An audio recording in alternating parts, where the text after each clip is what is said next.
தெற்கிலே இருந்து ஒருபொழுதும் நாங்கள் ஜனநாயகத்திற்கு எதிரான சக்திகளுக்கு அடிபணிய மாட்டோம். மத நல்லிணக்கத்தை உயர்த்தி பிடிப்போம், கூட்டாட்சி தத்துவத்தை உயர்த்தி பிடிப்போம் என்பதை இந்தியாவிற்கே 40 இடங்களை கொடுத்திருக்கின்ற தமிழ்நாட்டிலே நடைபெறுகின்ற போராட்டம். நிதிநிலை அறிக்கையை மாண்புமிகு அமைச்சர் அம்மையார் அவர்கள் சமர்ப்பிக்கின்றார். அதிலே ஒரு இடத்தில் கூட தமிழ்நாடு என்கின்ற வார்த்தைகள் இடம்பெறவில்லை. ஆனால் இந்த தேர்தலுக்கு முன்பாக 8 முறை மாண்புமிகு பாரதத்தினுடைய பிரதமர் நம்முடைய தமிழ்நாட்டிற்கு வந்திருக்கின்றார்.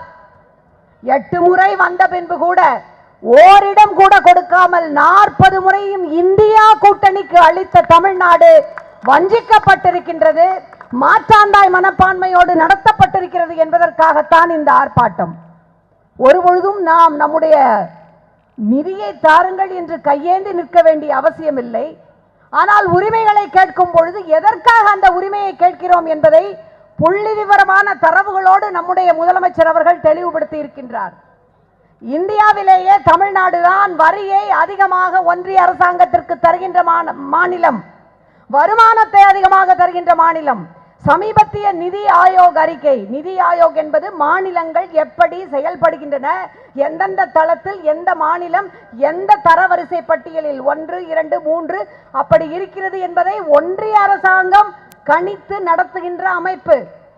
அந்த அமைப்பு 13 தளங்களில் 13 ஃபீல்ட்ஸ் தமிழ்நாடு முதலிடத்திலே இருக்கின்றது, 4 ரன்னர் என்று பாராட்டி இருக்கின்றது.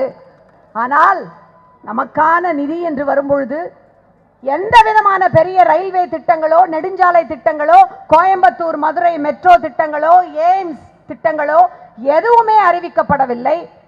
நம்முடைய அண்டை மாநிலங்களுக்கு கொடுப்பது குறித்து நமக்கு வருத்தம் ஏதுமில்லை. ஆனால் இந்த நிதிநிலை அறிக்கையிலே 5 முறை பீகார் என்ற சொல்லையும் ஆந்திர பிரதேசம் என்ற சொல்லையும் நிதியமைச்சர் உச்சரித்திருக்கின்றார். தமிழ்நாடு என்று ஒரு முறை கூட உச்சரிக்கவில்லை. தமிழ்நாடு மட்டுமல்ல, கேரளா, கர்நாடகா முதலிய நம்முடைய இந்த மாநிலங்கள், தெலுங்கானா, இந்த மாநிலங்களின் பெயரே உச்சரிக்கப்படவில்லை. ஏனென்றால் தெற்குதான் அவர்களுக்கு எப்போதும் சிம்ம சொப்பனமாக இருக்கின்றது. அதற்கான தீக்கொழுந்தை, நெருப்பை பற்ற வைக்கின்ற அத்தனை உரிமைகளையும் கேட்டு போராடுவது நம்முடைய தமிழ்நாடு, நம்முடைய தமிழ்நாட்டினுடைய முதலமைச்சர்.